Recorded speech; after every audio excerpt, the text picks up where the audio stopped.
হরিবাসরে হরিনাম শুনতে এসেছেন, একটা কথা বলে রাখি, ভালো করে মন দিয়ে শুনবেন। এই যে আপনারা দল দল ধরে হরিনাম শুনতে আসেন, কেন আসেন?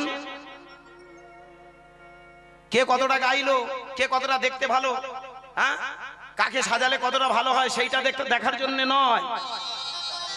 কে কত টাকা নিল, কে কত বাজেট হলো, কত বড় হরিসভা, ওখানে দল দল যাচ্ছে, আমারও যাওয়ার প্রয়োজন আছে, আমি ওদের ভিড়ে মিশে গেলাম, এটাই কীর্তন নয়। কীর্তনের প্রকৃত অর্থ কি? আজকের আপনারা এখানে যারা এসেছেন খুব ঠান্ডা মাথায় ভেবে দেখবেন, এটা ভজন আশ্রম, ম্যান মেকিং সেন্টার। আজকে এই যে এত কষ্ট করে নায়কবাবু তথা আজকের এখানে যারা governing committee secretary, president, vice প্রেসিডেন্টে যারা সবাই মিলে এই যে হরিসভাটা নির্মাণ করেছে, এমনকি এসে আমি শুনলাম খুব আনন্দের কথা, এখানে বড় বড় সব ডোনার আছে যারা ডোনেশন করে। যেমন আমার একজন দাতা, আমি সেই বাবার চরণে কোটি কোটি প্রণাম জানাই। অনেক কষ্ট করে অনেক রক্ত ঝরা পয়সা দেন অশোক হালদার মহাশয়, কে তাই তো, যিনি আমায় ডোনার, আমি তার চরণে কোটি কোটি প্রণাম জানাই, যার রক্ত ঝরা পয়সা নিয়ে আজকে আমি ছুটে এসেছি এখানে হরি কীর্তন করতে। শুধু তাই নয়, এখানে যারা গভর্নিং কমিটির মধ্যে যুক্ত আছেন, সেক্রেটারি, প্রেসিডেন্ট, ভাইস প্রেসিডেন্টে যারা, অল মেম্বার্সকে জানাবো আমার অন্তরের অন্তঃস্থল থেকে কোটি কোটি প্রণাম। আজকে তারা কষ্ট করে এই যে হরিসভাটা নির্মাণ করেছেন। এবং আরো একটা কথা এখানে বলতে আমায় ভুল, আমি ছাড়াও তো আরো অনেক ডোনার আছেন, আমার ডোনার ছাড়াও যারা আরো সব ডোনার আছেন, সমস্ত ডোনেশন যারা করছেন, আমি সমস্ত ডোনারকে আমার অন্তর থেকে বলবো, হ্যাঁ বাবা, এমনি করে আপনারা সবাই মিলে সহযোগিতার হাত বাড়িয়ে দিয়ে এই যে হরিসভাটা নির্মাণ করেছেন, তার জন্য আজকের আমরা নিজেরাই ধন্য, কৃতজ্ঞ। আজকের কেন এত টাকা খরচ করে হরিবাসর করেছেন জানেন? শুধু আনন্দ ফুর্তি করার জন্য নয়। এখানে এলাম, একটু ভালো গান বাজনা করে বগল বাজিয়ে চলে গেলাম, কোন কে ভালো গাইলো এটা বিচার করার নয়। এখানে এসেছি মানুষ করার কারখানায়, আমাদের মনটাকে গড়ে নেওয়ার জায়গা। আমি এই জন্য প্রত্যেকটা on the stage within camera আছে বলতে দ্বিধা নেই। আমি একটাই কথা বলি, আমি বড় কীর্তনিয়া নই, বড় কীর্তনিয়া দাবি নিয়ে আপনাদের চরণে আসিনি। আমি শুধু পা দুটো জড়িয়ে ধরে বলবো, আমাকে দেখার জন্য আপনারা কীর্তন শুনতে আসবেন না। যাকে দেখার জন্য আপনারা যাবেন তার কাছে চলে যাবেন, আমার কীর্তন শোনার জন্য দেখার জন্য আসবেন না। কীর্তনটা শুনবেন এবং অনুভব, অনুধাবন করবেন, অনুসরণ করবেন, তবেই জানবো আমার কীর্তন সার্থক। 4 ঘন্টায় 1 টাকা 2 টাকা নয়, একটা মানুষ সারাদিন ইনকাম করলে 500 টাকা ইনকাম করতে কাল ঘাম ছুটে যায়। আজকে সেইখানে দাঁড়িয়ে বলবো এ তো সিটিং বাজের রাস্তা, পৃথিবীতে নাম্বার 1 সিটিং বাজ যদি না বাবা, এখন এত হুড়োহুড়ি করবো না, এরপরে বলবো। পৃথিবীতে নাম্বার 1 যদি সিটিং বাস থেকে থাকে, তবে আমরা যে কারা আপনাদের মাথায় ঢুকবে না। যে যত টাকা বেশি নেবে সে তত বড় কীর্তনিয়া, পাল ধরে লোক আসছে বলুন না। এরপরে দেখবেন যত বড় বড় কীর্তনিয়া, যত বড় কীর্তনিয়া কারে বলে আমার জানা নেই। আমি যখন দক্ষিণ বারাসত কলেজে স্টুডেন্ট আসতে, ওখানে আমি আসতাম, আমার একটা ভালো গুরুজি আমি পেয়েছিলাম, বয়স্ক বাবা। আপনারা তার মুখে তর্জা গান, কবি গান শুনতেন। আমি সেই বাবার কাছে অনেক তত্ত্ব শিখেছি, অনেক কিছু জেনেছি, বুঝেছি। উনি আমার একটা কথা বলতেন, বাবা এই পৃথিবীতে তুমি কটা শাস্ত্র শিখেছো, কটা গান শিখেছো, কটা কি শিখেছো তুমি জানো? তোমার থেকে পণ্ডিত বসে থাকে হরিবাসরে। হ্যাঁ মা, আজকে আমি 100% শিওর যে আমরা কীর্তনিয়া জানা জানি, হরিবাসরে বসে থাকা মানুষগুলো তার থেকে বেশি জানে। আমি 100% শিওর, এটা আমার গুরুজির কথা নয়, গুরুজি আমাকে বলতেন, আমি ভাবতাম যে তুমি কটা গ্রন্থ পড়েছো। আজকে তো আমরা বনদেশে শিয়াল রাজা, চিটিং বাজরা দেখবেন বাচাল হয়, আমরা সেই বাচালের মধ্যে পড়ে গেছি। যে যত বাচালিগিরি করবে, কারণ ভালো করে ভেবে দেখবেন 4টে যুগ, সত্য, ত্রেতা, দাপর আর জালি, কলি নয়। ভালো করে ভেবে দেখবেন 4টে যুগ আছে না, সত্য, ত্রেতা, দাপর, জালি। আমরা সেই জালি যুগে, যে যত জালি কারবার করবে তার তত মাইনা বেশি। এখন তো কম্পিটিশন হচ্ছে কে কত টাকা নিতে পারে। মানুষ অ্যাকচুয়ালি হরিনাম আর শোনে না, তাকে দেখতে আসে, কথাগুলো বোঝার চেষ্টা করে না। হ্যাঁ, শুধুমাত্র দেখতে আসে আর একটু শুনতে আসে, কিন্তু সুটা নিয়ে যায় না, সুর নিতে আসে না। আমি পা দুটো জড়িয়ে ধরে বলবো, আমাকে দেখার জন্য আপনারা কেউ আসবেন না, আমার কথাগুলো শুনবেন এবং কথাগুলো ভালো করে ঠান্ডা মাথায় বিবেক বিবেচনা করবেন। পা দুটো জড়িয়ে ধরে বলবো, ক্ষমা প্রার্থী, ভেবে দেখবেন তখনকার দিনে সনাতনী তাদের বলা হতো, যারা একেবারে জীবনের প্রথমে তাদের 3টে প্রশ্নে মীমাংসা করা হতো। 3টে প্রশ্ন কি কি? কোথায় ছিলাম, কোথায় এলাম, আর কোথায় যাব? 500 বছর আগে নদীয়ার চাঁদনী মাই জন্মালেন। তিনি চিৎকার করে নবদ্বীপের মাটি নয়, শুধু বঙ্গভূমির মাটি নয়, সারা পৃথিবীর মাটিতে আলোড়ন সৃষ্টি করলো, একটা রেভলিউশন ঘটিয়ে গেল, একটা রেনেসাঁ জাগিয়ে দিয়ে গেল। তিনি চিৎকার করে একটাই কথা বললেন, জাগো উত্তিষ্ঠত জাগ্রত প্রাপ্যবরণ্য নিবোধত, ওঠো জাগো, তোমার প্রাপ্য বস্তুটা তুমি কে সেইটুকু ছিলেন। হ্যাঁ বাবা, আজকের এই হরিবাসরে ভক্তমণ্ডলী বাবা মায়েরা, আমরা এখানে যারা এসেছি হরিনাম শুনলে ভালো করে ভেবে দেখবেন 3টে প্রশ্নের মীমাংসা হয়। ব্রহ্মচারী সাজতে হয় না, হরিনাম শুনতে থাকুন, ব্রহ্মচারী হয়ে যাবে আর ব্রহ্মচর্য পালনও হয়ে যাবে। 3টে প্রশ্ন কি কি? কোথায় ছিলাম, কোথায় এলাম, কোথায় যাব? এই জন্য তো গানের ভাষায় বলে, জীবনের মান যে জন না জানে, ঘুরে মরে অকারণে।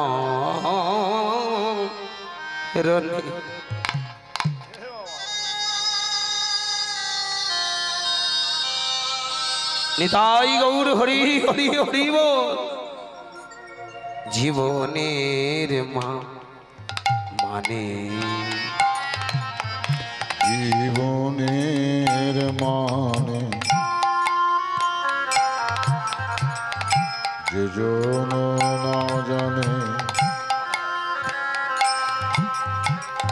ঘুরে মরে অকারণে।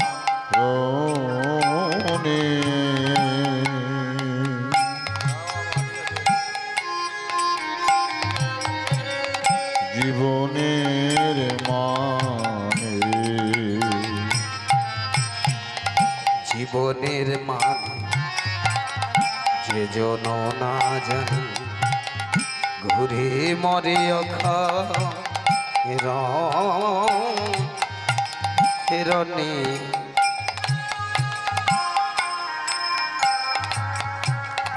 জীবনের মানে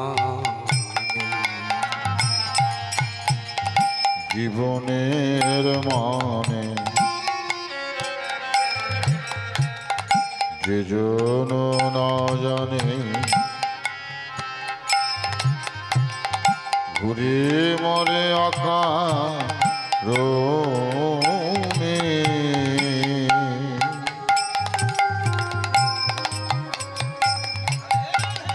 জীবনের মানে ভজরে মন গৌরাঙ্গ চরণ, ভজরে মন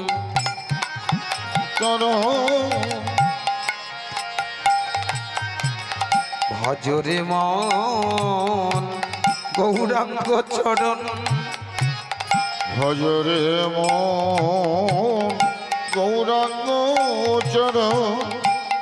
ধ্যানে রাখো তারি সযতনে। জীবনের মানে যে জন না জানে, ঘুরে মরে অকারণে। জীবনের মানে যে জন না জানে, ঘুরে মরে অকারণে।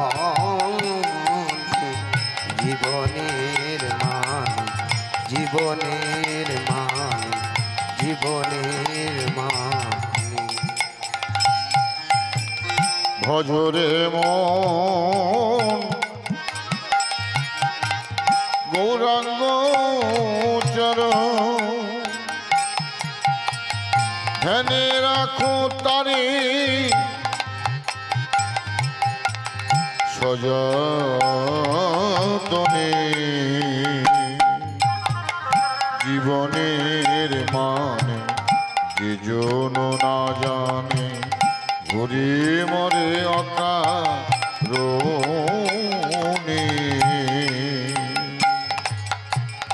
জীবনের মানে জ্ঞানী মহাজনেরা বললেন, একবার ভেবে দেখেছো কোনোদিন এই পৃথিবীতে তুমি যে জন্ম নিয়েছো, এই পৃথিবীতে যে তোমার আশা তার কারণ কি? কোথা বা ছিলে, কোথা বা এলে, কোথা বা যাইবে, ভেবেছ কি কোনো কালে? কোথা বা ছিলে তুমি, কোথা বা এলে, কোথা বা যাইবে, ভেবেছ কি কোনো কালে?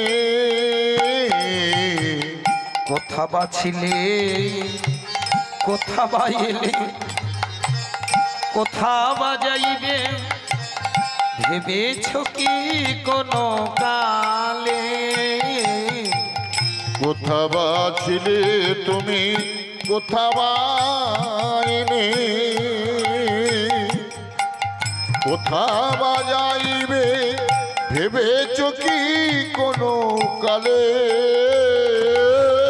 স্রষ্টার নব ও এ নব সৃষ্টি, স্রষ্টার নব এ নব সৃষ্টি, স্রষ্টার নব এ নব সৃষ্টি, স্রষ্টার নব এ নব সৃষ্টি, কৃষ্টির মহাদান। জীবনের মানে যে জন না জানে, ঘুরে মরে অকারণে। জীবনের মানে যে জন না জানে, ঘুরে মরে অকারণে। জীবনের মানে, জীবনের মানে, জীবনের মানে। জ্ঞানী মহাজনেরা বললেন, আগে তুমি প্রথমে নিজেকে চেনো।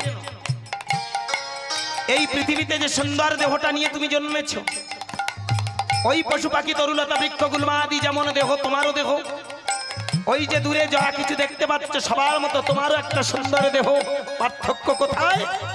চেতনার পার্থক্য। মানব জীবনে, হ্যাঁ বাবা, আমাদের জীবনে একটাই মাত্র পার্থক্য। 8-10টা পশুর থেকে আমাদের এখানেই পার্থক্য। ওদের চেতনার অভাব, আমাদের ভিতরে সেই চেতনার প্রকট, সেখানে প্রকাশ আছে। জ্ঞানী মহাজনেরা তাই তো বললেন, কিসেরই আশায়, কিসেরই নেশায়, পেয়েছ কি তুমি পথেরই দিশা? কিসেরি আশায় তুমি, কিসেরি নেশা, পেয়েছ কি তুমি পথেরই দিশা? কিসেরই আশায়, কিসেরই নেশায়, এত ঘর বানালে, এত গাড়ি, এত বাড়ি, এত মান ঐশ্বর্য, এত ধন সম্পদ প্রতিপত্তি, যেদিন তোমার চোখ বন্ধ হয়ে যাবে চিরকালের মতো সব ধুলায় মিশে যাবে। কিসের অহংকার? এ ধনে সম্পদে মান ঐশ্বর্য ক্ষণিকে। কিসেরই আশায়, কিসেরই নেশায়, পেয়েছ কি তুমি পথেরই দিশা? কিসেরি আশায়, কিসেরি নেশায়, পেয়েছ কি তুমি পথেরই দিশা? স্রষ্টার নব ও এ নব সৃষ্টি, স্রষ্টার নব এ নব সৃষ্টি, স্রষ্টার নব ও এ নব সৃষ্টি, স্রষ্টার নব এ নব সৃষ্টি, কৃষ্টির মহাদান। জীবনের মানে যে জন না জানে, ঘুরে মরে অকারণে। জীবনের মানে যে জন না জানে, ঘুরে মরে অকারণে। জীবনের মানে, জীবনের মানে, জীবনের মানে।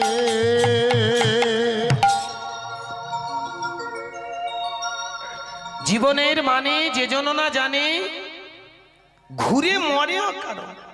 হ্যাঁ বাবা, এই পৃথিবীতে যদি মানুষ তার আসল ঠিকানা না জানে, সে তার নিজের সম্বন্ধে যদি না জানে, তাহলে পৃথিবীতে আসা বৃথা। মানুষ জীবনে আমরা ঘর বাড়ি সংসার আত্মীয় স্বজন বিষয় বৈভব নিয়ে আমরা সময়টা কাটিয়ে দিই। আত্মানাং বৃদ্ধি, জ্ঞানী মহাজনেরা বললেন নিজেকে আগে চিনতে শেখো, তুমি কে। 500 বছর আগে নদিয়ার চাঁদ নিমাই দুটো বাহু তুললেন। জগজ্জীবকে প্রথমে বললেন আগে বাহুটা তুলো। তুমি হিন্দু নও, মুসলমান নও, খ্রিস্টান নও, ধনী নও, গরিব নও, উঁচু নও, নিচু নও, কোনো জাতের নও, তুমি মানুষ। ভালো করে ভেবে দেখবেন, একটু যারা এডুকেটেড, নিমাই চাঁদ যখন জন্মগ্রহণ করেছিল, নিমাই চাঁদ যখন জন্মেছিল তখন কিন্তু একটা সমাজের কঠিন পরিস্থিতি ছিল, যে কারণে এই মধ্যযুগটাকে অন্ধকারচ্ছন্ন যুগ বলা হতো। কেন? মানুষের ভিতরে চেতনার বড় অভাব ছিল। মানুষে হানাহানি, কাটাকাটি, বর্ণবিদ্বেষ, জাতিবিদ্বেষ, বর্ণ বৈষম্য। কোন হিন্দু কোন মুসলমানের বাড়িতে ঢুকতে পারত না, কোন হিন্দু কোন মুসলমানের বাড়িতে যেতে পারত না, কোন উঁচু জাতি কোন নিচু জাতির বাড়িতে সাহস পেত না।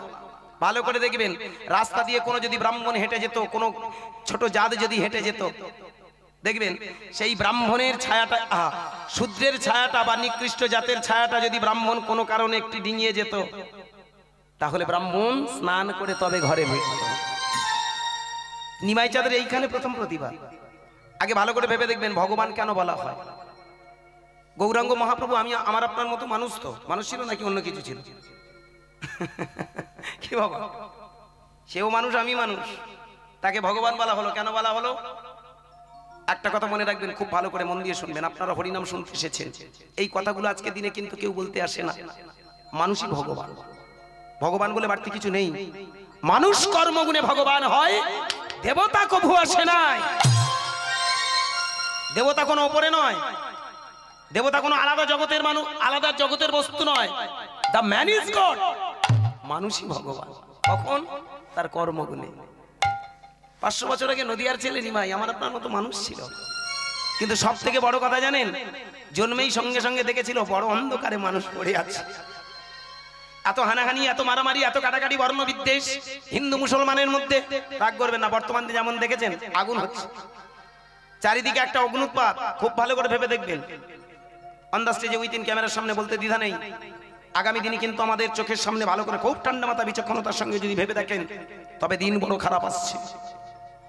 খুব তাড়াতাড়ি কিন্তু একটা ভয়াল ভয়ঙ্কর দিন এসে যাচ্ছে।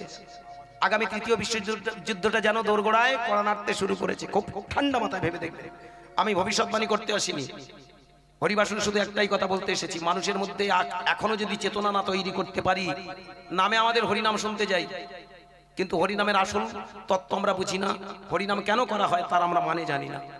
এখন মানুষ জানে হরিনাম করা মানে মানুষ মরে গেলে স্বর্গে চলে যাবে, হরিনাম করা মানে যত পাপ আছে সব ক্ষয় হয়ে যাবে। ফালতু কথা। অপরাধ নেবেন না, পা দুটো জড়িয়ে ধরে বলবো, কতটা পাপ ক্ষয় করছেন জানি না, তার থেকে বেশি কিন্তু সঞ্চয় হয়ে যাচ্ছে। মন থেকে যদি না আপনি কুপ্রবৃত্তিগুলো সরাতে পারেন, সারা জীবন হরিনাম করে কোনো ফল হবে না। এ করে কি হবে? যতদিন যাচ্ছে দেখেছেন আরো হারাহানি, মারামারি, কাটাকাটি, বর্ণবিদ্বেষ, হিংসা ছাড়া আর কিছু নয়। নামে 5 বার করে মসজিদে গিয়ে নামাজ পড়ছে, অথচ সেই মানুষটা একে অপরকে ভালোবাসতে পারছে না।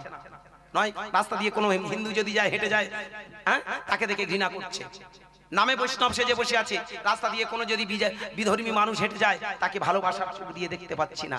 ওটা তো গেল অনেক দূরের কথা, কাছের কথা ভাবুন। আমাদের এই সনাতন ধর্মের দিকে তাকুন, ভালো করে তাকান।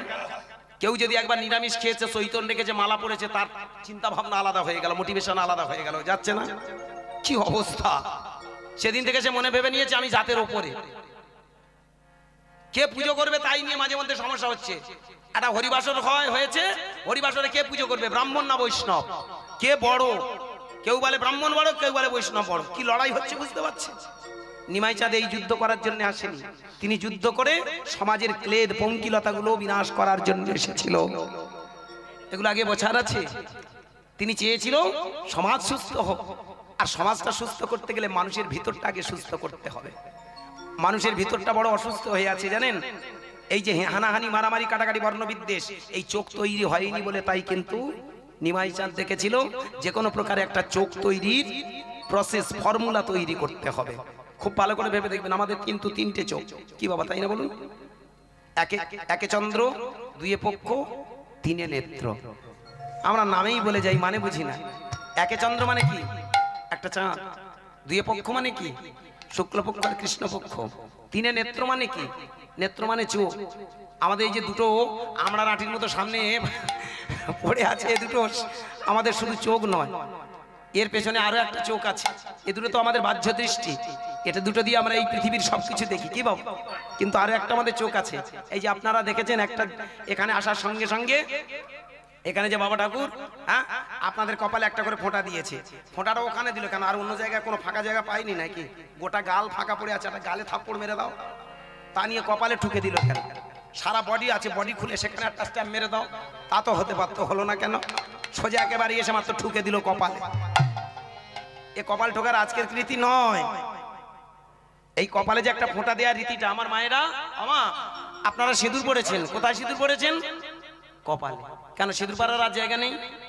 এত বড় সুন্দর একটা মুখ আছে, তো মুখের কোনো একটা জায়গায় পড়তে পারতেন তো, কোনো না কোনো জায়গায় আমাদের এত সুন্দর একটা দেহ, হাতের উপরে তো একটা ফোঁটা লাগাতে পারতেন, কপালে কেন দিলেন? খুব বোঝার আছে। অনেকে বলতে পারেন এটা স্বামীর মঙ্গলের জন্য। আমি পা দুটো জড়িয়ে ধরে বলবো, স্বামীর কতটা মঙ্গল হবে জানি না, তার থেকে বেশি মঙ্গল আপনার নিজের। এই যতবার আপনি সিঁদুর পড়তে যাচ্ছেন, আপনার এখানে একটা যে থার্ড আই আছে, তৃতীয় নয়ন আছে, ওই তৃতীয় নয়নের উপরে আঘাত হয়। খুব ভালো করে মন দিয়ে শুনবেন আমার কথাগুলো। আমার কীর্তনটা কোনো আজগুবি কাল্পনিক গল্প নয়, আমি বাস্তববাদী। আমি বাস্তবকে নিয়ে কীর্তন করি, এবং আমার যুক্তির মাধ্যমে আপনারা যদি কোনো জায়গায় ভুল ত্রুটি দেখাতে পারেন, আমি পা দুটো জড়িয়ে ধরে বলবো, আপনারা কৃপা করে আমার সঙ্গে বসবেন।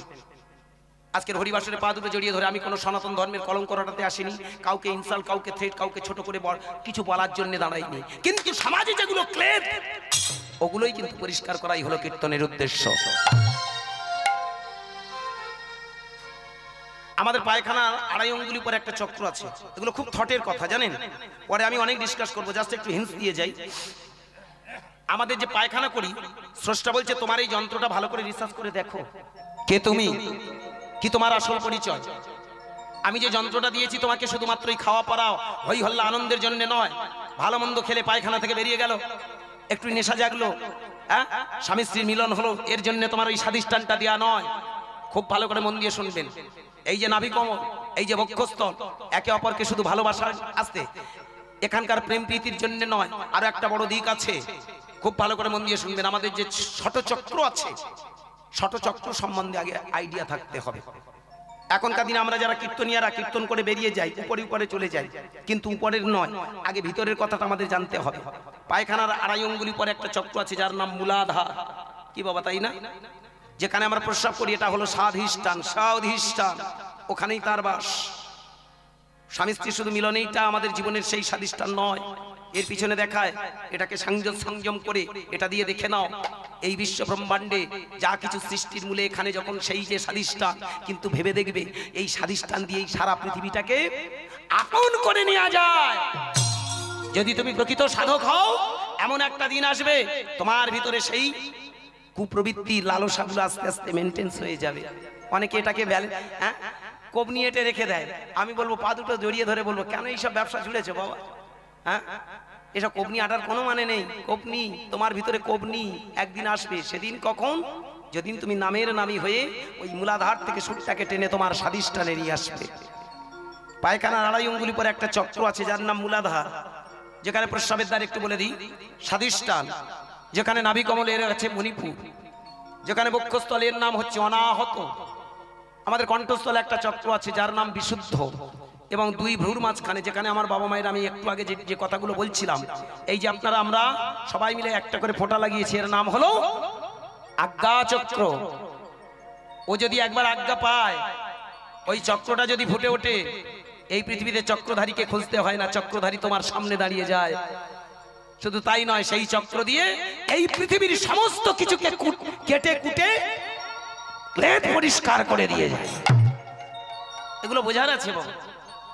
আজ্ঞা চক্র, তার আজ্ঞা পাও এবং চক্রটাকে জাগাও, এই চক্র দিয়ে সমাজটাকে সুস্থ রাখো।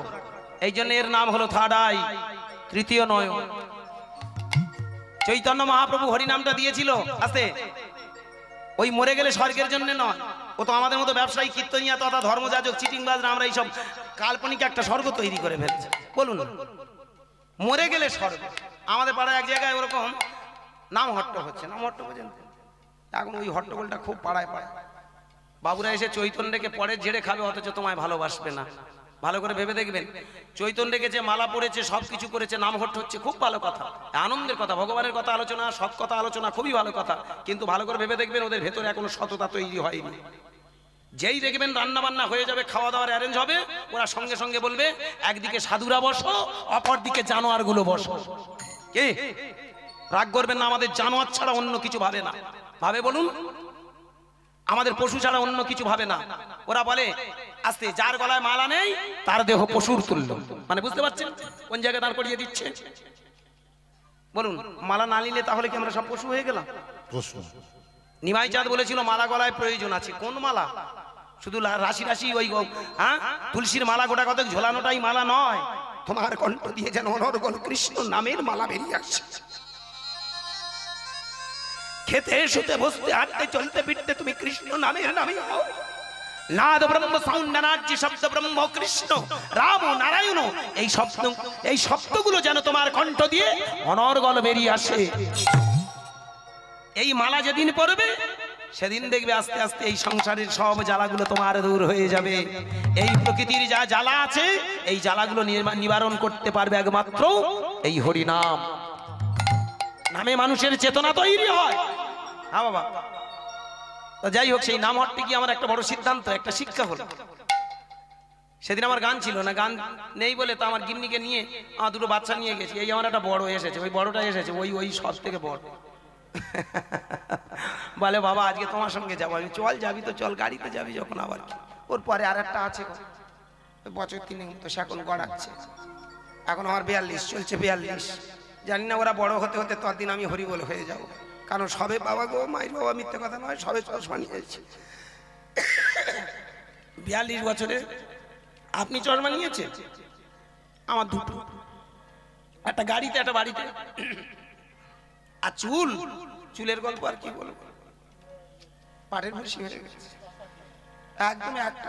একটা কালো নেই। এ যা মাল, আমার বউ একটা সেই নম্মা মতো বোতল থেকে কি সব কালো মতো বার করে বলে এসো কাছে মাখিয়ে দিই। হাগো মা গো, এই কায়দা করে দিয়েছে বলে তবে কালো হয়ে আছে। কদিন আর বাঁচবো, দেখতে দেখতে সময় হয়ে গেছে। নিতাই হরি বলো। আমার এই পাগলাগুলো নিয়ে আমি বলি চল একবার একটু ঘুরে আসি। নাম হট্টে গেছি, দুঃখ কোথায় জানেন? নাম হট্ট হয়েছে, ভালো কথা, ভগবানের কথা, সৎ কথা আলোচনা হচ্ছে, খুব ভালো আনন্দের মধ্যে আছি। বাবা লাস্টে দেখি যখন সেবার ব্যবস্থা হয়েছে, বলে তোমরা যারা সাধু তারা ওই দিকে বসো, আর অপরজন আর যারা আছো তারা এই দিকে বসো। ক্লাসিফিকেশনটা কিভাবে হচ্ছে দেখেছেন? ডিভাইডটা কেন হচ্ছে দেখেছেন? বর্ণ বিদ্বেষ কি করে তৈরি হয়েছে দেখেছেন? আমরাই তো মানুষ মানুষকে ঘৃণা করছি। নিমাই চাঁদ একবারেও বলেনি এই পৃথিবীতে তোমরা আলাদা জাত। নিমাই চাঁদ একটাই কথা বলেছিল, এই পৃথিবীতে তোমাদের আসল পরিচয় তোমরা মানুষ। ভালো করে ভেবে দেখবেন, সেই জায়গায় দাঁড়িয়ে আজকে সৃষ্টি হয়ে গেছে আলাদা জাত। ওরা বৈষ্ণব, আমরা, ওরা সাধু, আমরা অসাধু। দুঃখ কোথায় জানেন? এক গোসাই বাবা এসে গোসাই বাবা এসে যখন অন্ন সেবা দিচ্ছে, যেন কুকুরের মতো ছুঁড়ে ছুঁড়ে দিচ্ছে।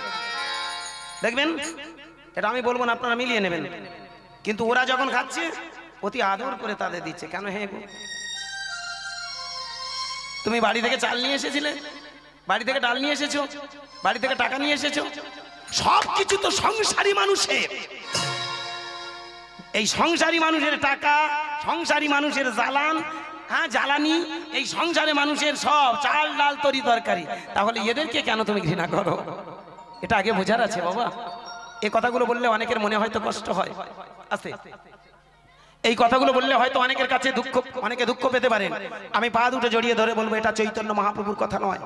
চৈতন্য মহাপ্রভু বললেন এই পৃথিবীতে একটাই জাতি হলো, সেটা হলো মানুষ। 500 বছর আগে নবদ্বীপের মাটিতে যখন জন্মগ্রহণ করেছিলেন, ঠিক সেই সময় নদিয়ার চাঁদ দেখেছিল যেভাবে মানুষে মানুষে দল তৈরি হয়েছে, ভেদাভেদ তৈরি হয়েছে, বৈষম্য তৈরি হয়েছে। এই ভেদাভেদ বৈষম্য নিয়ে সমাজ কোনোদিন সুস্থ থাকতে পারে না। তাই অসুস্থ মনের ভিতরে সুস্থতার প্রকাশ ঘটাতে গেলে এই হরিনামের প্রকাশ দিতে হবে। একটা কথা বলে রাখি ভক্তমণ্ডলী বাবা, হরি নাম করলে জানি না আপনারা কোন স্বর্গে যাবেন। স্বর্গ বলে কিছু নেই, আদৌ কিচ্ছু নেই। এসব কাল্পনিক চরিত্র, কাল্পনিক গল্প। স্বর্গ একটা জায়গায়, এই সংসারের মাঝখানে যখন আমরা সুখে থাকবো, এই সমাজের মাঝখানে আমরা সবাই যখন আনন্দে বাস করব, এই রাষ্ট্র পৃথিবীতে যখন আমরা এক হয়ে একান্নবর্তী সংসারের মতো যখন সুন্দরভাবে বেঁচে থাকবো, তার নাম স্বর্গ। আর নরক কোনটা? অনেকে বলে মরে গেলে নরক। আমি বলি না না, ভুল ধারণা। মরার আগে আমরা নরক পাই না। পৃথিবীতে যত হসপিটাল আর নার্সিং গুলো আছে ভালো করে খেয়াল করবেন। কে যে কোন দিকে ও বাবা মরে যায়, ও বাবা না বাবা ডাক্তার গো, ভালো করে ভেবে দেখবেন। এই যে নার্সিং হোম আর হসপিটাল যত আছে, ওইগুলোই হলো নরক। আলাদা নরক দেখতে হয় না, ওটাই নরক, দেখে আসবেন। আর স্বর্গ কোথায়? মানুষের ভিতরে স্বর্গ। তাই তো বললেন, কোথায় স্বর্গ কোথায় নরক, কে বলে তা বহুদূর। মানুষের মাঝে স্বর্গ নরক, মানুষের মাঝে সুরাসুর। এই পৃথিবীতে যেন মানুষের মধ্যেই সবকিছু বিকাশ প্রকাশ, আর মানুষের ভিতরে প্রকাশ ঘটানোর জন্য চাই হরিনাম। এই জন্য নিমাই চাঁদ বললেন এখানে কোনো জাত নয়। এই জন্য সব থেকে ভালো করে মন দিয়ে শুনবেন, নিমাই চাঁদ হলেন এই পৃথিবীর সব থেকে একজন শ্রেষ্ঠ বিপ্লবী, যিনি একটা বিপ্লব ঘটিয়েছিল। তোমাদের ভিতরে ভক্তি জাগাও, এই জন্য ভক্তিবাদের আন্দোলনের সেরা গুরু। আরো ভালো করে ভেবে দেখবেন, কুসংস্কারের বিরুদ্ধে প্রতিবাদের একজন শ্রেষ্ঠ নায়ক হলো আমার নিমাই চাঁদ, তাই না? আমার নিমাই চাঁদ বললেন এই পৃথিবীতে মানুষ কুসংস্কারে আবৃত্ত হয়ে আজ অন্যায়ের পথ ধরেছে। ভালো করে ভেবে দেখুন, আপনার মন্দির, আপনার ঠাকুর, আপনার দেবদেবী, আপনার ফলমূল, অথচ আপনি গিয়ে পুজো করতে পারবেন না। এক শ্রেণীর মানুষ এসে তারাই পুজো করে দিলে তোমার নাকি পুজো হয়। এর থেকে বড় কুসংস্কার আর দুনিয়াতে কি আছে? কথাটা শুনতে খারাপ লাগলেও ভালো করে ভাবে দেখবেন। তাই তো নিমাই চাঁদ একটা ব্রাহ্মণের বংশে জন্মগ্রহণ করে, একটা ব্রাহ্মণের ছেলে হয়ে তিনি উদাত্ত কণ্ঠে বললেন, তোমরা বাহু তোলো। এই বাহুটা তুললে তবেই তুমি জানতে পারবে তুমি কে। আজকের এখানে ভালো করে ভেবে দেখুন, যখনই আমরা হরিধ্বনি করি, নিতাই গৌর প্রেমানন্দে হরি হরি কি সবাই হাত তুলেছেন তো? এখানে ভালো করে মন দিয়ে শুনবেন আমার কথাটা। হাতটা কোন দিকে তুললেন? হাত তো তোলা হয়, হাত তোলো, হাত এই তো তুলেছি, এই তো হাত তুলেছি, এই তো হাত তুলেছি। কি হাত তোলার একটা ফর্মুলা আছে, সিস্টেমটা কিরকম? উপরের দিকে। নিমাই চাঁদ বললেন তোমরা বাহু তোলো। আজকের ভালো করে ভেবে দেখুন তো বাবা, আমার মায়েরা, এখানে আমরা যারা যারা বাহু তুলেছি, অনেক ধনী মানুষ আছেন, আছে না? এক একটা লোকের এত এত টাকা আছে, সে জানে না কত টাকা তার আছে, তার প্রপার্টি কত সে নিজেই জানেন। সে হরিনাম শুনতে এসেছে।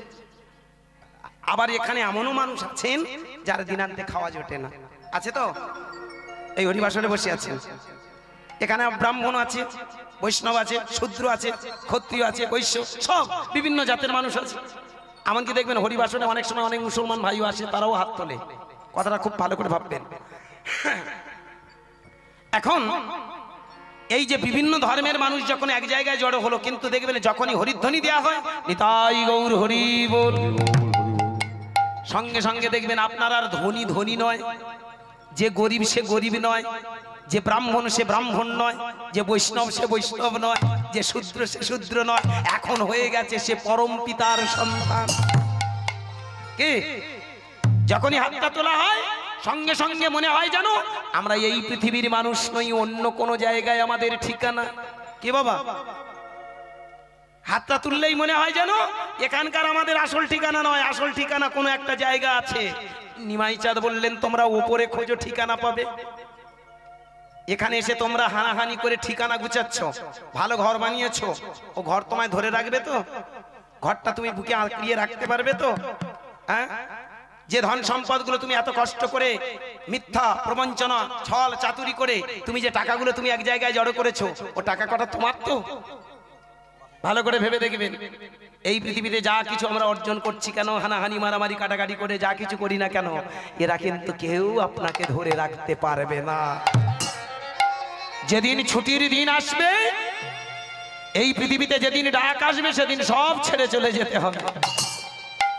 ভালো করে ভেবে দেখবেন ভক্তমণ্ডলী। এই জন্য নদিয়ার চাঁদ নিমাই বললেন, তোমার ভিতরে থার্ড আইটা জাগ্রত করো, যেটা হরি নামের গুণে, অনর্গল কৃষ্ণ নামের গুণে তোমার ভিতরে থার্ড আই জেগে যায়। তখনই তুমি বুঝতে পারবে এই পৃথিবীতে যা কিছু তুমি এত আচর কামড় করছো, সবটাই কিন্তু ক্ষণিকের। বেঁচে থাকার জন্য যেটা প্রয়োজন সেইটুকু ভালো, অধিক ভালো নয়। জ্বর থাকা ভালো, 104 ডিগ্রি জ্বর ভালো নয়। কি মানুষের টেম্পারেচার যদি না থাকে তো মানুষ মরে যাবে, কিন্তু সেই টেম্পারেচারটা যদি 104 ডিগ্রি উঠে যায়, তখন ডাক্তার এসে বলে সর্বনাশ হয়ে গেছে গো, হ্যাঁ নামাও নামাও তাড়াতাড়ি, কত হাই পাওয়ারের ডোজ মারে। ভালো করে ঠিক ভেবে দেখবেন, আশা ভালো, অতি আশা ভালো নয়। প্রয়োজন আছে, মাত্রা যেন মাত্রাতিরিক্ত না হয়। আজকে সেইখানে দাঁড়িয়ে নিমাই চাঁদ বললেন, তোমরা ওই যে মাত্রাতিরিক্ত, যেটা তোমার চাওয়া পাওয়ার বাইরে হয়ে যাচ্ছে, ওগুলো তোমার ভিতরে মেনটেন্স হয়ে যাবে। যেটুকু প্রয়োজন সেইটুকু নিয়ে তুমি সন্তুষ্ট থাকবে, স্যাটিসফ্যাকশনের জায়গায় যাবে, আত্মতৃপ্তির জায়গায় চলে যাবে। তাই তোমরা দুটো বাহু তুলে হরিনাম গাও। এই বাহুটা তোলার সাথে সাথে কি হয়, আর আমরা ধনী গরিব উঁচু নিচু কেউ থাকি না, সবাই আমরা হয়ে যাই কার সন্তান? পরম পিতার সন্তান। আজকের এখানে আপনারা যারা যারা বসে আছেন, খুব ভালো করে মন দিয়ে শুনবেন। দেবতা পুজো করে লাভ নেই, কোন দেবদেবীর পুজো করতে লাগে না, যদি দেবদেবীর আদর্শগুলো আমরা মানি। কথাটা কি বললাম? খুব ভালো করে, ভাইটাল কথা। দেবদেবীকে পুজো করে লাভ নেই, আদর্শগুলোকে পুজো করতে বললেন। এই আদর্শ পুজো করলে তবেই আদর্শবান মানুষ হওয়া যায়। কারণ আমি আস্তে বাবা মাকে খেতে দেব না, বাবা মার ভাত দেব না, অথচ মরে গেলে দেবতা জ্ঞানে পুজো করব, কোনো মানে আছে কি? বাবার খেতে দিলাম না, মাকে ভাত দিলাম না, অথচ মরে গেলে তার সামনে মিষ্টি মিষ্টান্ন, কোনো মানে আছে? বাবার আদর্শ মানো, মায়ের আদর্শ মানো। যে কারণে বলবো, বাবা কোনোদিন কোনো দেব দেবতা বলেনি আমায় পূজা করো। আমরা পূজা করি কেন? তোমার মতো আমার মানুষ তৈরি করে নাও। তোমার ভিতরে যে চৈতন্য জ্ঞান আছে, সেই জ্ঞানগুলো তুমি আমায় দাও, আমি যেন মানুষের মতো মানুষ হতে পারি। তুমি যেমন সমাজ সংসার রাষ্ট্র পৃথিবীটাকে সাজিয়ে গেছো, আমি যেন একজন সেই ব্যক্তি হয়ে যেন সমাজ সুন্দর রাখতে পারি। আমি নিজে ভালো থাকবো, সবাইকে ভালো রাখবো, এটাই তো ধর্ম। নাকি শুধু চৈতন্য রেখে মালা পরে মঠ মন্দিরে শুধু ঘুরবো, কার বাঁশ দেবো, এটাই তো ধর্ম। এখন সেই কলের লোক বেশি। আরে আমাদের মতো কীর্তনিয়া, রাগ করবেন না, আমাদের মতো কীর্তনিয়ারাও ঠিক সেই শালারা সেই একই লাইনে গেছে। তখন ছিল ব্রাহ্মণ্যবাদের প্রথা, খুব ভালো করে মন দিয়ে দেবেন। নিমাই চাঁদ যখন জন্মেছিল তখন ছিল ব্রাহ্মণ্যবাদ, চরম থেকে চরমতম। নিমাই চাঁদ সেইখানে দাঁড়িয়ে একটাই প্রতিবাদ করেছিল, কিসের তোমরা ব্রাহ্মণ? এই পৃথিবীতে তোমরা মানুষ, ব্রাহ্মণ বলে আলাদা কিছু নয়, কর্মই তার ব্রাহ্মণত্বের আসনে নিয়ে যায়। জন্ম হোক যত তথা কর্ম ভালো চায়, ব্রাহ্মণ বলে আলাদা কিছু হয় না। জন্মেরও যায়তে সূত্র সংস্কার ভাবে দ্বিজ, বেদ পঠেতে ভাবে বিপ্র ব্রহ্ম জানতি ব্রাহ্মণ। ব্রাহ্মণ কথাটার মানে কি জানো? জন্মেরও যায়তে সূত্র, জন্মমাত্র আমরা সবাই সমান, সংস্কার ভাবে দ্বিজ। তুমি ব্রাহ্মণ হয়ে তুমি মনে মনে প্রতিজ্ঞা করেছো আমার সংস্কারের প্রয়োজন। সংস্কার মানে কি?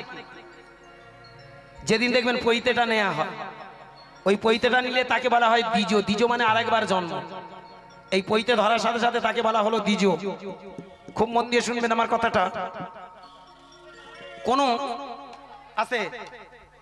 কোন মন্ত্রী মিনিস্টার যখন শপথ বাক্য পাঠ করে, তখন দেখবেন কোন একটা গ্রন্থের উপর হাত রেখে সে প্রতিজ্ঞা করে যে এই জনগণের আশীর্বাদে আমি যখন আজকের এই প্রধানমন্ত্রী হলাম বা মুখ্যমন্ত্রী হলাম, রাষ্ট্রপতি হলাম, রাজ্যপাল হলাম, যে যাই আসনে বসলাম, আজ থেকে আমার প্রতিজ্ঞা আমি সমস্ত মানুষের কল্যাণ করব। কি বাবা? সে প্রতিজ্ঞা করে, শপথ পাঠ করে। তারপরে সে যদি সিটিং বাজ হয়তো অন্য কথা দাঁড়াবে। প্রতিজ্ঞা করলো এক আর করছে আর এক, সেটাই তো বর্তমানের দিন। আর তারই জন্য দেখবেন আজকে রাজনীতি, অর্থনীতি, ধর্মনীতি, কোনো নীতি আর ভালো নেই। এই আজকের আমাদের কথা ভাবুন, আমরা যারা ভগবানের পথে এসেছি, আসার সময় ভগবানের কাছে প্রতিজ্ঞা করেছিলাম, ঠাকুর আমাকে একটু মানুষের মতো মানুষ করে দাও, আমি যেন মানুষ গড়ার কারখানায় মালিক হয়ে আমি মানুষ গড়তে পারি। আপনাদের কতটুকু গড়াতে পারবো কিনা জানি না, তার থেকে আমরা অনেক কিছু গড়ে নিয়েছি। 5 ভাই বোনের আমি ছোট, খেতে পেতাম না। 2 ভাই, একটা বড় দিদি, একটা বড় দাদা না খেতে পেয়ে মারা গেছে, আমি সেই বাড়ির ছেলে। ছোটবেলা থেকে নামের পথে, আজকে দেখতে দেখতে আমার বয়স 42, কীর্তন জগতের বয়স হয়ে গেল 32টা বছর। হ্যাঁ বাবা, আপনাদের এদিকে তো প্রচুর জায়গা, আপনারা অনেক মুখ আমার চেনা। হরে কৃষ্ণ। তো যাই হোক, আপনারা যারা অনেক দূর দূরান্ত থেকে ছুটে এসেছেন, পা দুটো জড়িয়ে ধরে আমার একটা কথা অনুরোধ, আমি কেন কথাটা বলছি মন দিয়ে শুনবেন। বাস্তবে নিজের অনুভব, অনুভূতি যন্ত্র দিয়ে আমি যেটা বুঝেছি, জেনেছি, সেটাই কিন্তু আজকে আপনাদের কাছে তুলে ধরি। আর কীর্তনের অঙ্গ কিন্তু সেটাই। অনেকে বলে বাবা কীর্তনের ভেতরে আবার সংসারের গল্প ঢুকবে কেন? আমি পা দুটো জড়িয়ে ধরে বলবো, মহাভারতটা কি অন্য কিছু নাকি? সে তো সংসারের গল্প। রামায়ণটা কি অন্য কিছু নাকি? সে তো একটা সংসারের গল্প। রামের গল্প শ্যামের গল্প নয়। রামের যেমন একটা ইতিহাস ছিল, তোমারও জীবনে খুঁজে দেখো সে একটা বড় ইতিহাস হয়ে যায়। তাহলে এটা আলাদা কি? এটাই তো ধর্ম। সেটা যদি ধর্মগ্রন্থ হতে পারে, তাহলে তোমার জীবনের গ্রন্থটা কেন ধর্মগ্রন্থ হবে না? কথাটা ভালো করে ভাববেন। তাহলে আজকের এই কথাগুলো কেন বলি, মন দিয়ে শুনবেন। মাগো দেখতে দেখতে যাই হোক 32টা বছর নামের জগতে, আজকে যাই হোক গোবিন্দের কৃপা, আপনাদের আশীর্বাদে টুকটুক করে ভগবান কৃপা করেছে। ভগবান কৃপা করেছে কিনা জানি না, তার থেকে আমরা এই ভেতরে ভেতরে না এমন শয়তানি মতলব তৈরি করেছি, কি করে বড় হতে হয়, কি কায়দা করতে হয় জেনে ফেলেছি। গান বাজনা করে যাবো, এবছর যদি ভালো হয় পরের বছর, এবছর যদি 20,000 নিই পরের বছর 40, তারপরের বছর ডাকবেন 60, তারপরের বছর 1 লাখ। এইভাবে আপনাদের লাখ খারাপ চলতে পারে, আমাদের লাখ খারাপ চলে না।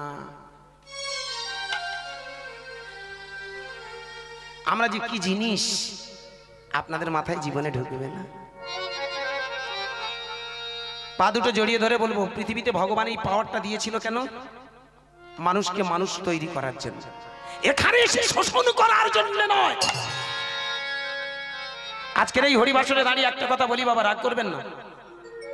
কদিন আগে মানে 2 দিন আগে একটা হরিবাসরে গান করতে গেছি। হরিবাসরে আমার পরে একটা দামি শিল্পী উঠেছে, তার এখন বড় নাম ডাক।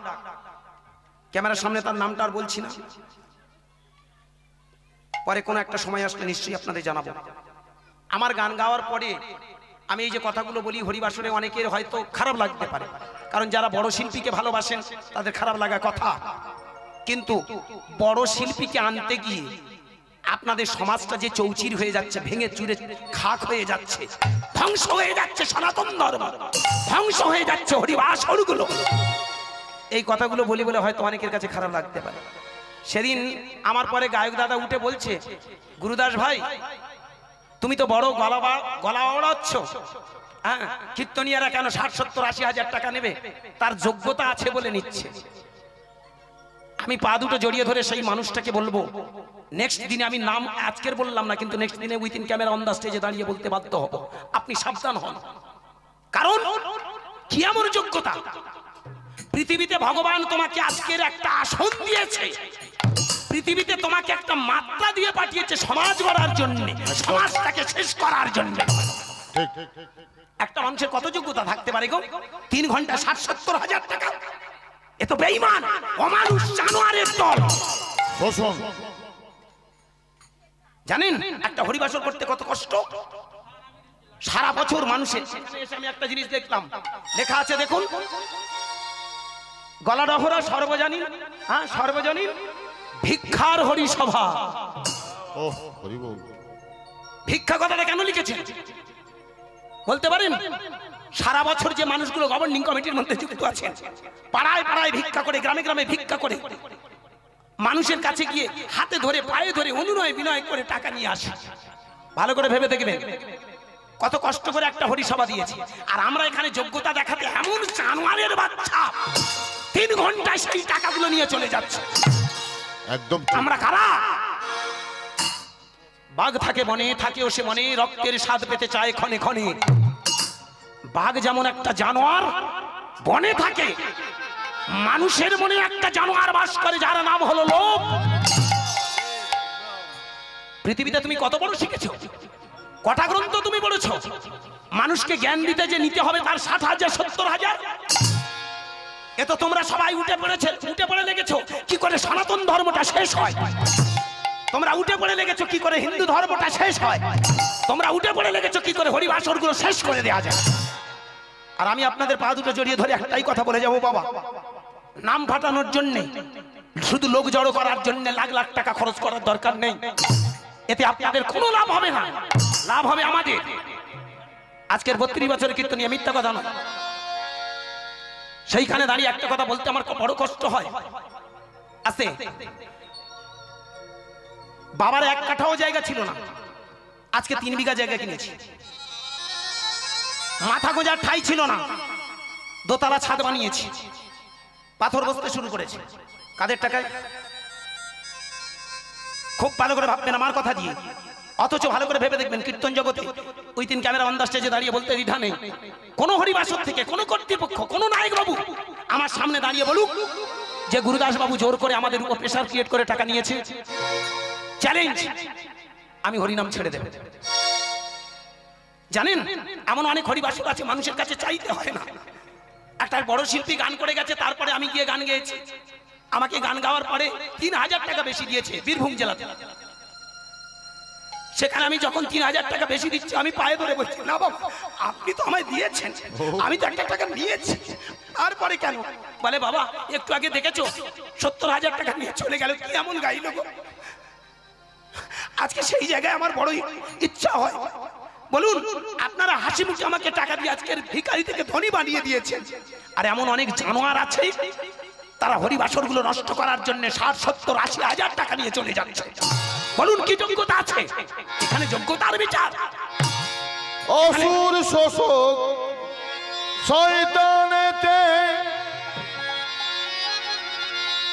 ভরে গেছে দেশ, মন্ডায়নের নরপিচাস বাইরে সাধুর বেশ। নিতাই গৌর হরি হরি হরি। নকল কাজে না থেকে আর আসল কাজটা কর, সেটা কি ওদের আগে ধর। জয় শ্রী রাধে। আজকের এই হরিবাসরে আমি একটাই কথা আপনাদের চরণে নিবেদন করে যাই, বাবা পায়ে ধরে বলবো হরিবাসর গুলোতে আপনারা চেষ্টা করবেন যে টাকাগুলো বেঈমান এই অধার্মিক তথা জানোয়ার গুলো টাকাগুলো নিয়ে চলে যাচ্ছে, ওই টাকাগুলো মানুষের সেবার ব্যবস্থা করুন। মানুষের যে অসহায় গরিব মানুষগুলো আছে তাদের সেবার ব্যবস্থা করবেন, অনেক বেশি উপকার হবে। প্রয়োজন নেই এত হরিবাসরের প্রয়োজন লাগবে না। নিমাই চাঁদ এই জন্য কীর্তন দেয়নি। নিমাই চাঁদ ব্রাহ্মণ্যবাদের উপরে কলম চালিয়ে তিনি প্রতিবাদ করে গেছেন। যারা সমাজকে শোষণ করে, যারা মানুষকে টুপি পরায়, তারা কোনোদিন ধর্মযাজক হতে পারে না। কি বলুন? আজকে সেই জায়গায় লক্ষ্য করে দেখবেন আমরা নামে ব্রাহ্মণ্যবাদের কথা বলি, আমরা বৈষ্ণবদের নিয়ে কথা বলি, কিন্তু আমরা কীর্তনীয়রা কোনোদিন বুকে হাত দিয়ে ভাবি না যে আমরা কারা। আমি পা দুটো জড়িয়ে ধরে তাই অনুনয় বিনয় করবো। আমি জানি আমার এই কথাটা অনেকে শোনার পরে অনেকে যারা বড় বড় কীর্তনীয়ার ভালোবাসেন তারা বলে বাবা ওদের যোগ্যতা আছে তাই। আমি আবার বলবো হ্যাঁ বাবা, এমনও যোগ্যতা যে যার বিনিময়ে 60-70 হাজার মানুষ সারাদিন 500 টাকা ইনকাম করতে কাল ঘাম ছুটে যাচ্ছে। বলুন আমার সঙ্গে একই সঙ্গে কলেজে পড়াশোনা করেছি, তারা জানেন আজকের 8,000-10,000 টাকা চাকরির জন্য ফ্যা করে ঘুরে বেড়াচ্ছে কলকাতাতে, সংসার চলে না। অথচ ভালো করে ভেবে দেখবেন সমাজের বুকে যাদের মাইনা 500 টাকা সারাদিন 500 টাকা ইনকাম করতে পারে না, অথচ আমরা লাখো লাখো টাকা নিয়ে চলে যাই। আমি অনুনয় বিনয় করে বলবো বাবা আপনাদের এই রক্ত ঝরা টাকাগুলো এমনি করে সর্বনাশ করবেন না। আমি আপনাদের সঙ্গে কথা দিচ্ছি আপনারা সচেতন হন। আমার নিমাই চাঁদের হরিনাম শোনার পরে আপনারা একটু সচেতন হন, দেখবেন এমন একটা দিন আসবে, আমি কথা দিয়ে গেলাম ওই 3 ক্যামেরা অন দা স্টেজে দাঁড়িয়ে ও সারাগার মালা আমি ধরিয়ে ছাড়বো। আমি রেডি করে রেখেছি, যতগুলো নারকেল খেয়েছি মালা রেখেছি, কারণ দেখবেন এমন একটা দিন আসবে আপনারা যদি সচেতন হন ওদের ফুটপাতেও বসার জায়গা খুঁজে পাবে না। আমি অনুরোধ করবো বাবা এই হরিনাম করে আপনারা এই সর্বনাশগুলো করবেন না। জয় শ্রী রাধে।